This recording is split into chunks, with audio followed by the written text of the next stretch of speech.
Drafting Archetypes is brought to you by Grey Viking Games. Check them out with our affiliate code link in the description.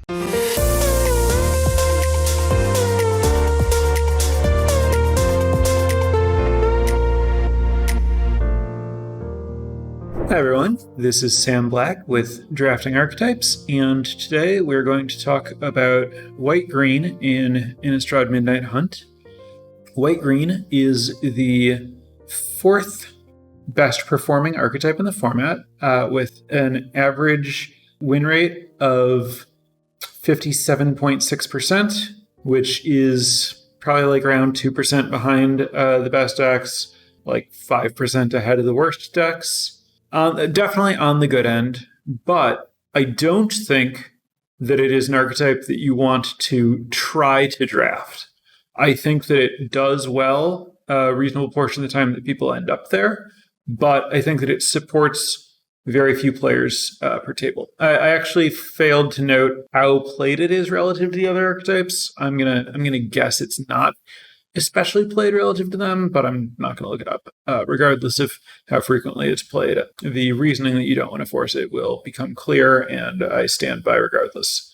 Basically, I think that this archetype in particular is extremely reliant on uncommons. There are a ton of really, really good uncommons, both just in these colors and that do the things that this deck wants to do. And if you're not getting the uncommons because you're sharing them with someone else at the table, and you end up needing to rely on commons, your deck is going to be really underpowered and have some really big holes. It's both the case that there just aren't very many good commons that you want to play, and also that the curve of the commons that you do want kind of just sucks. Like, they're just a bunch of good fours. This is a problem with a lot of white decks. There are a bunch of good 4-mana spells. And I was hoping that Morning Patrol would kind of be the go-to 3-mana common, but it's not a card that's performed very well. So that really leaves you with just nothing. There are a lot of white 3-mana commons. They're just all really bad. Morning Patrol's the ceiling, and then you have the Ritualist and the Sanctifier that you really, really don't want to have make your deck. And the fact that those cards are so weak just creates a really awkward curve situation for all the white decks. With the possible exception of blue-white, because there are a lot of good blue 3-drops, but that's kind of beside the point. So basically, they're not the commons you want are the good white 1-drops, Gavony Trapper and Lunarch Veteran, and then the good Coven 2-drops, Candlegrove Witch and Harvest Sentry, and then Eccentric Farmer, maybe Morning Patrol, and then all the good 4-mana spells, Search Party Captain, Shadow Beast Sighting, Clarion Cathars, Gavony Silversmith. And then there are a lot of common spells that you'd think maybe I should round this deck out with, like Candle Trap, Duel for Dominance, Silverbolt, Mighty Old Ways, that make sense in this deck, say Coven. The problem is they're just not great, and you don't want very many of them because you want a really high creature density so that your Coven stuff is on. And I think that you don't really want to trade resources. So you have a low curve proactive deck, which makes someone think of aggressive decks. However, you are creating forward momentum and being proactive and pressuring your opponent, but you are very, very, very disinterested in and disincentivized from trading resources for damage. It's very rare that you want to make an attack where you're going to throw away cards to reduce your opponent's life total, because your cards scale off each other and want to all be around. And that means the deck really lacks reach in the form of I'm going to do extra damage to you to close out this game. And so your life total, or your opponent's life total, is actually relatively unimportant. It's very much a board presence over life total, prioritizing proactive deck. And because you're not really looking to push damage, combat tricks are less important because you're less likely to be in a spot where you're just all right, I just want to be able to make an attack and pressure here. Basically, I think that green-white in this set has a really good kind of green-white flavor feel where you just want to like hang out and accumulate a bunch of friends and chill and like win eventually by having a better board than your opponent. And rather than playing like tricks that make it so that you can attack earlier, you just don't attack. You just hang out. And then if you have, there are a lot of uncommons that let you win long games if you can just like establish some kind of like stall and just like chill for a while. I'm talking about like Contortionist Troop that gives you an extra 1/1 counter every turn, Gavany Dawn Guard that can flip back and forth and give you more things, Death Bonnet Sprout that can give you a counter every turn, Hound Tamer that can give you one or more counters every turn, Dawnheart Mentor that just lets you like attack with one creature and make it big and generally just like put your opponent in a really awkward spot if you have like a lot of mana to invest and you're just kind of chilling except for like your Dawnheart Mentor powered attack. Rise Vance, which lets you, build a big board. Then when you get to the really late game, build a bigger board. All of these kind of like go over the top if we can just chill for a while. Like Ritual of Hope, you like get a whole bunch of creatures in play and then eventually you attack and pump all of them. This archetype really wants large games and really wants you to just like accumulate resources and objects and then start getting counters. Then just kind of like kill your opponent once your guys are a lot bigger than theirs. And because you are generally able to like get more value out of just like waiting around than your opponents are in theory, you don't need to prioritize like, a lot of the purpose of combat tricks is they let you go like, my opponent has one big creature, I have a bunch of small creatures, I'm going to attack with all of them. Whatever you block, I'm going to play a combat trick on. Now I've pushed a bunch of damage, but we traded cards. And the fact that you traded cards is a negative here. Because like you trade your combat trick for their thing. Now you're both down a card. They use a removal spell on one of your things. Now you're both down another card. And now that at some point in there, they end up breaking up your Coven synergies and making all of your cards weaker. Whereas if instead of playing the combat trick to trade cards, you just put another guy in play, your Coven situation is better insulated and your cards are like better positioned to snowball. So one thing that we see here is that unlike in every other white archetype, Gavany Trapper, the tapper, is the highest performing common because it both lets you interact with your opponent's cards while having an extra creature on the battlefield and ensuring that you have Coven because it has a very unusual amount of power. Also, in the late game, when you do decide that it's time to attack, it does the end of your turn tap, untap, tap something, where it's kind of functioning as a really weird slant 2-for-1 where your one card has handled their 2 blockers.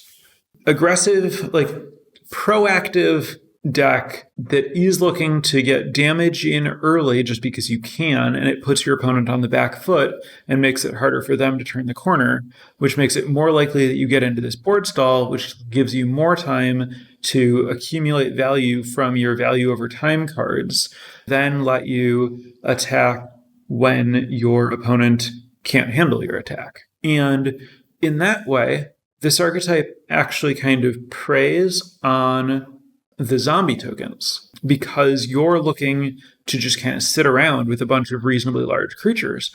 The zombie tokens can't really profitably attack you. And so what happens is when you play against some sort of blue or black deck, especially blue-black, you accumulate guys, they accumulate zombies.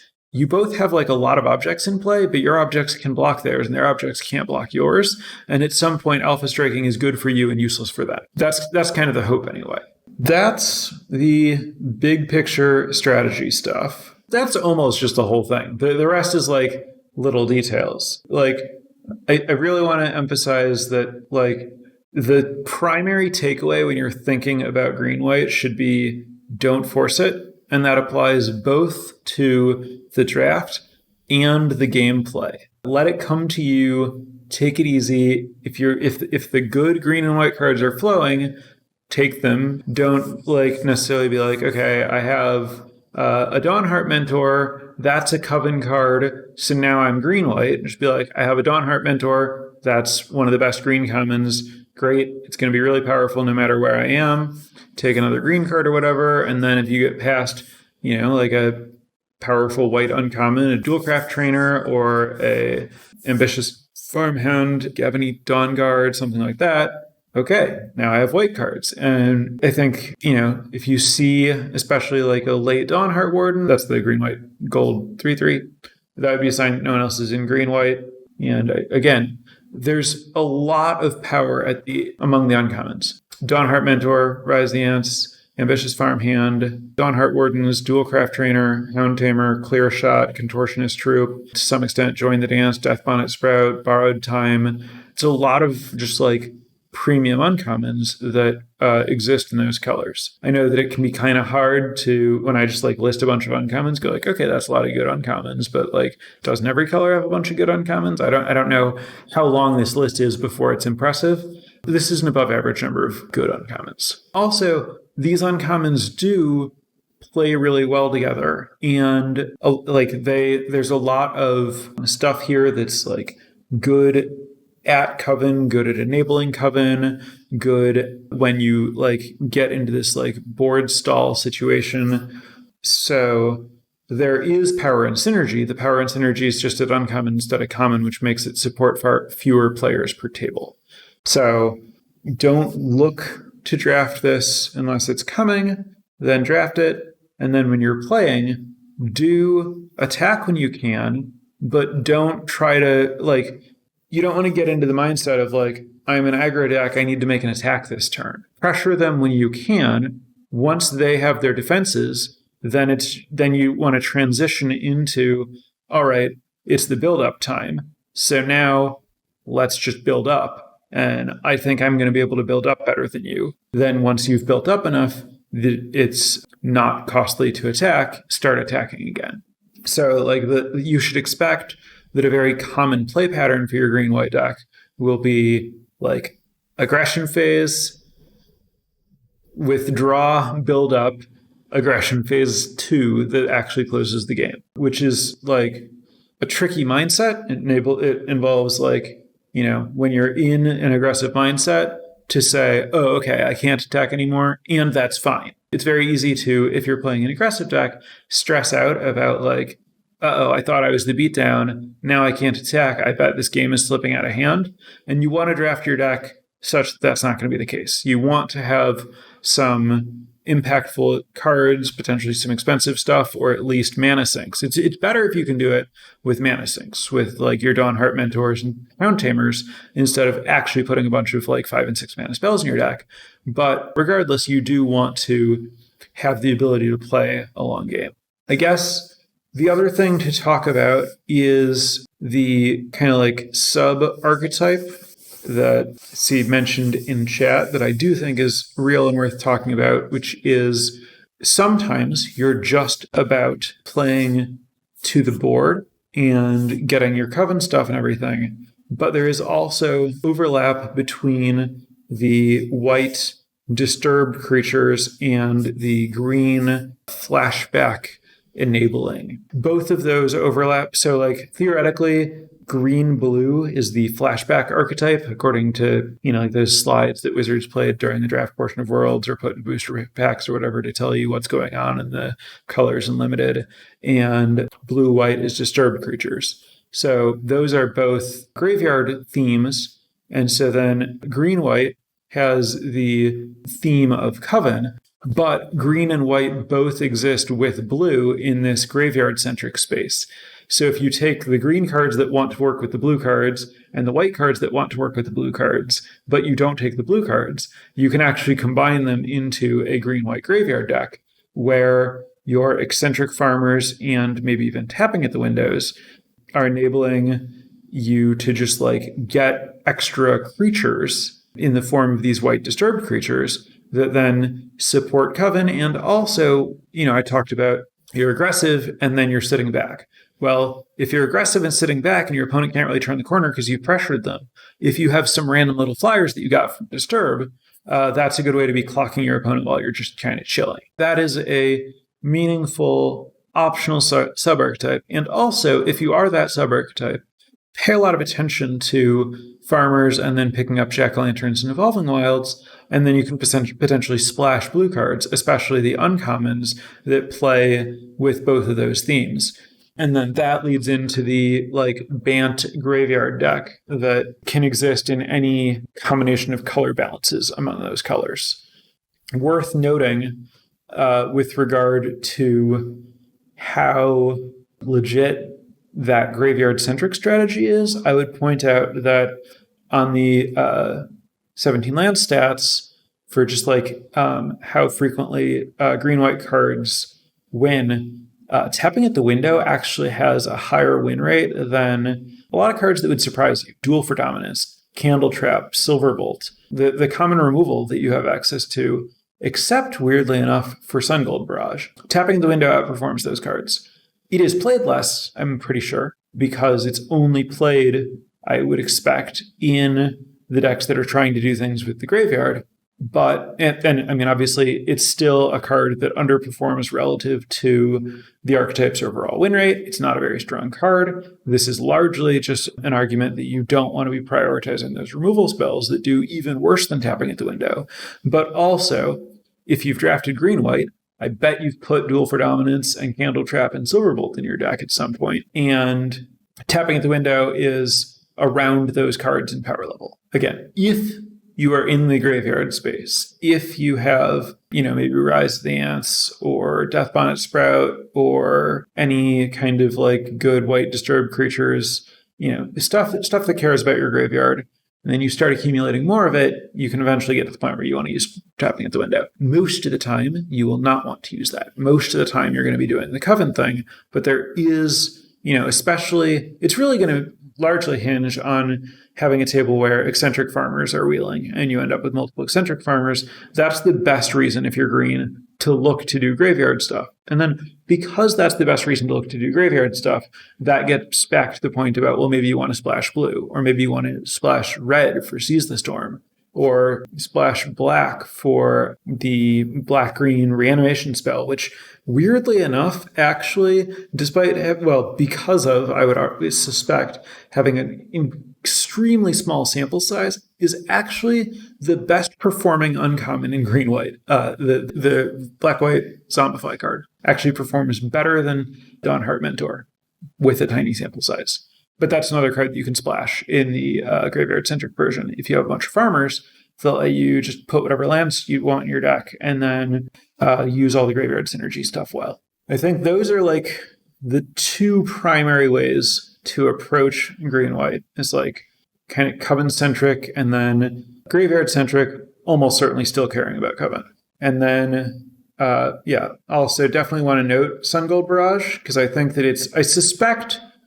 this is, again, the kind of thing that I could have paid more attention to the stats and noted as to whether people actually play it less than their other removal spells. My guess would be that people play Sungold Barrage much less than the other removal spells, myself included, but people who draw Sungold Barrage do win more than people who draw the other removal spells, which would lead me to believe that people who put Sungold Barrage in their deck are probably doing better than people who put the removal spells that win less often in their deck. So I don't think you want a lot of Sungold Barrages, but maybe pay attention to that as underrated card / good place to go if you are looking to have a little bit of removal in your green-white decks. What you really want, obviously, is just Clear Shot, which is miles better than everything else. And then Borrowed Time is a reasonable alternative. And then again, to not worry about having too many removal spells. As far as combat tricks, surprisingly or not surprisingly, depending on whether you lean more on intuitions and conventional wisdom or looking at the stats, and whether you've updated your conventional wisdom based on 1 mana white tricks always overperforming, Blessed Defiance is the combat trick with the best win rate by a lot, ahead of even Defend the Celestis by a little under 1%, but then Defend the Celestis is better than the other ones. I, as always, don't know exactly how much to tell you to play Blessed Defiance based on that. It obviously still goes super late. You can still get lots of them. I don't think you want lots of them. I do think it's reasonably nice to have one in your deck a lot of the time. I still would just say overall don't prioritize combat tricks, but it's okay to play a few of them. And I think that covers my notes. So, chat, feel free to start queuing up any questions you have that I haven't addressed. And while I'm allowing those to populate, I'd like to thank Jack, David, and Carl for supporting our Patreon at patreon.com/draftingarchetypes, as well as all of my other patrons. They're my newest patrons, but thank you everyone who is supporting, for your continued support. It means a lot to me, obviously. If you aren't a supporter, I would encourage you, of course, as always, to give the page a look if you haven't, see if you like any of the offerings there, and join my list of supporters. Questions from Twitch.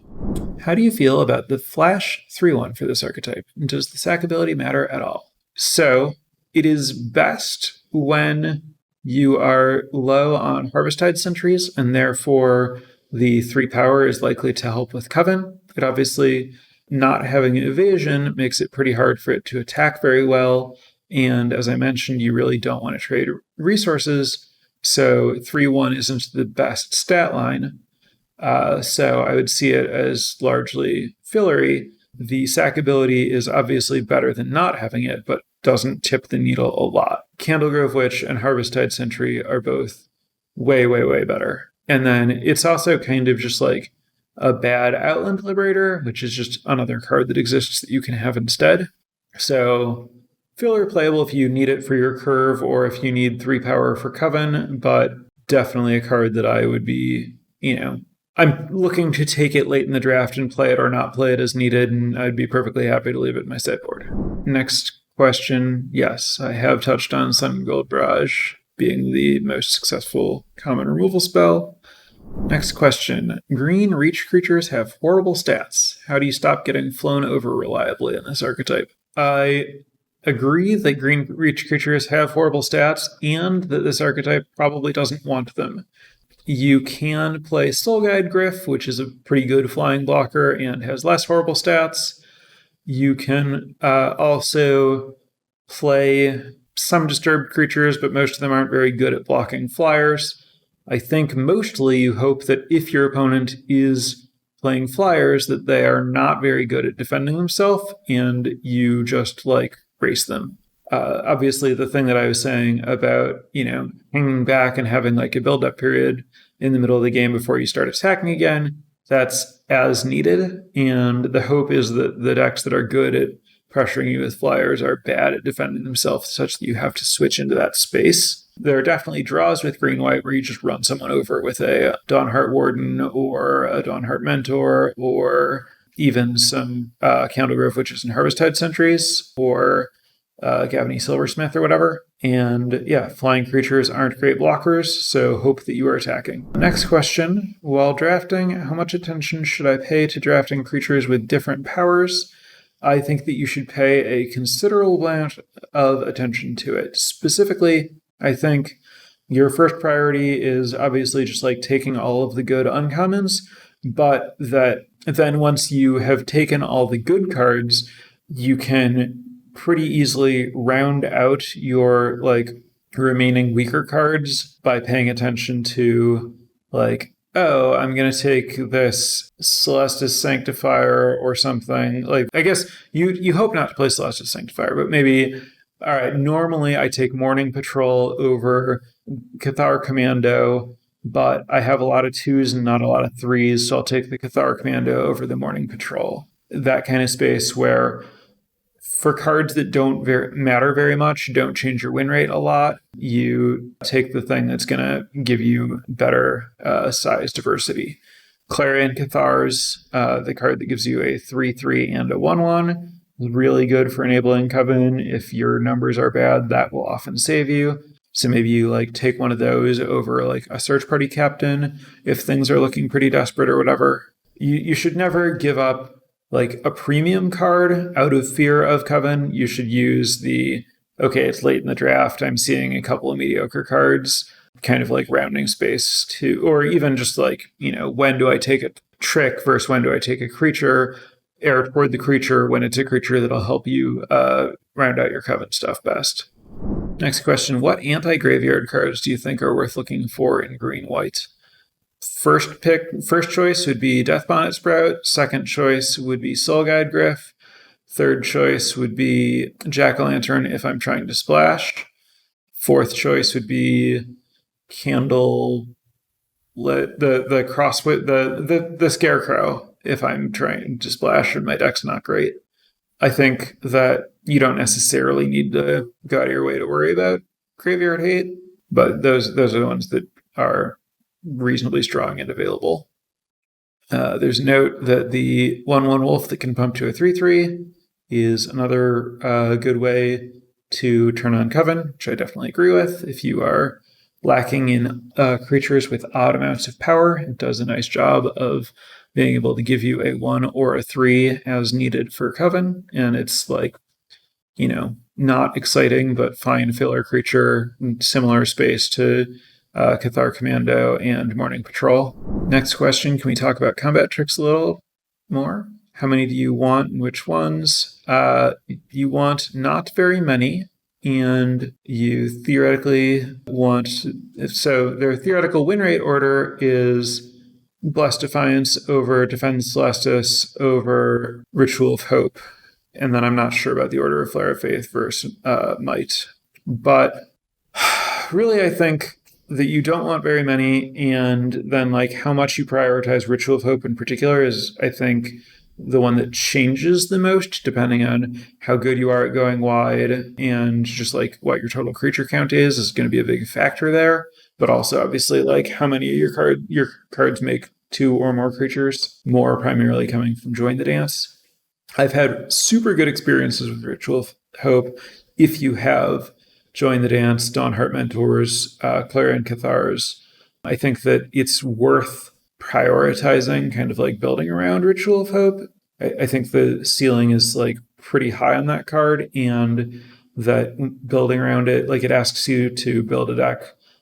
It asks you to build a good deck because it wants you to not play a lot of other tricks and to just play a lot of creatures, which is what you should be doing anyway, which kind of leads back to the how many tricks do you want? And I think the answer is as few as you can get away with, kind of. It's probably better to have 1 than 0. I would say around 3 is likely where I'd be looking to end up or expecting to end up. Next question, are there any standouts in the data where I'm still biasing toward my own experience as far as my pick order goes? So cards that I'm drafting substantially differently than their win rates. Biggest oversight in my preparation this time is that I didn't do the standard overperformer, underperformer frequency of play check. Sorry about that. Nothing stands out to me as a pet card in this archetype. I also haven't drafted the archetype very much, honestly. I do...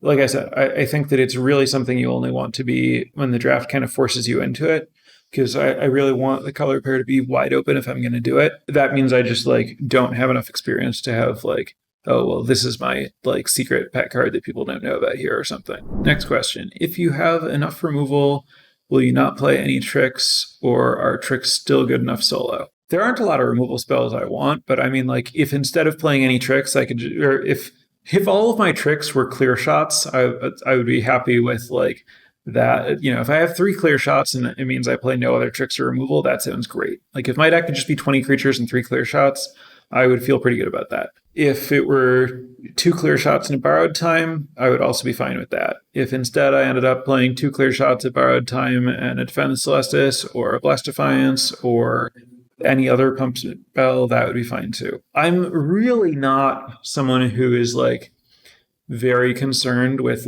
exact counts about oh, I want this many removal spells and this many tricks. I really just want it's not I just want strong cards. I do think that context matters, but I care a lot more about synergy, game plan, curve the most of those. And then literally what do my cards do is a lower priority for me. It's much more, okay, well, I have this many tricks, I have this much removal. Those are going to inform how I'm playing and what I'm expecting to happen in the game. Like, oh, I don't have a lot of removal, so I need to make sure that I'm prioritizing some way to end the game in case my opponent has a bomb, or oh, I have a lot of combat tricks. That means that like if I don't have one in my hand, I can like realistically wait around until I draw one versus like, okay, I can't do that. I have to have some other plan. But it's much less like a formula where it's like, I want this many of this many of this many of this. I try to be a little bit more flexible about that as long as my curve makes sense. Next question. Storm the Festival, that's the 6 mana rare that puts things into play, does about 5% better in white-green than blue-green. Do I think it needs to be built to in white-green, or will it just naturally work in white-green? So obviously this card is primarily looking for you to have a lot of permanence so that it has a lot of choices about what to put into play. And blue-green, being the flashback deck, is a lot more likely to have spells that aren't great hits for it, whereas the raw number of permanents you should have in green-white is higher. Also, I mentioned that green-white is looking to play a large game where you have a lot of objects, and it's looking to hang out. This card is very good at just giving you more objects. It gives you 2 objects for 1 card before you even get to thinking about potentially flashing it back. And if you are playing long game, then it's more likely that you get to the 6 mana where you can cast this thing and hang out and then win with the objects that it gives you. So it makes sense to me, given what I've said about how green-white plays, that this card would be a pretty good fit there. As for do you need to build around it, it's definitely, the more expensive cards rather than cheap, the more expensive permanents you have, the better it is. Also, the more eccentric farmers you have so that you can make your land drops more consistently, the better it is. It is a card that makes sense to me as a reasonable top end card. I certainly don't think it's like a priority or a card that you should take early, and I don't think that it's worth going far out of your way for. I think if you put 2 more 5-drops in your deck to make this card better, that it's going to make your deck worse more than better, and you should just accept that you'll hit slightly weaker things than that sometimes. But that would be my commentary on that card. Next question is, how many sources should we aim for when playing Unnatural Growth? I like the question. When counting sources for something like that, it's always kind of tricky in terms of what exactly counts as a source, how much of a source do you count a farmer as and stuff.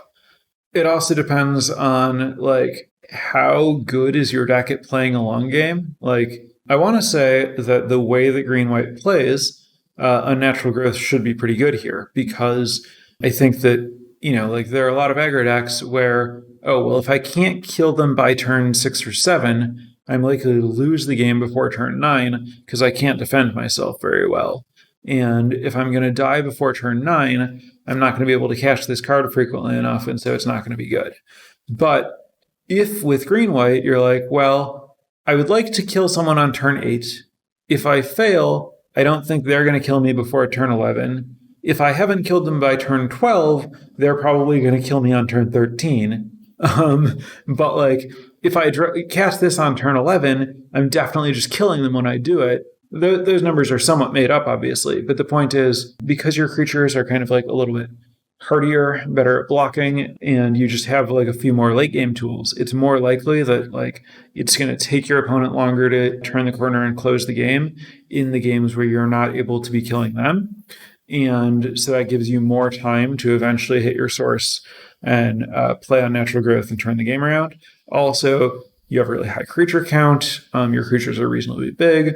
It's pretty likely that Unnatural Growth will flip the game around when you cast it. So the fact that Unnatural Growth is just better in green-white than it is in most other decks means that you can get away with fewer sources, so that if I can't cast it as early, it still might be worth it. I've never played the card. I don't have a great, my answer to this is guesswork. I would guess that it is okay if you are just playing it with 9 forests and hoping to draw them. I would be pretty hesitant to play it with 8 and no other fixing.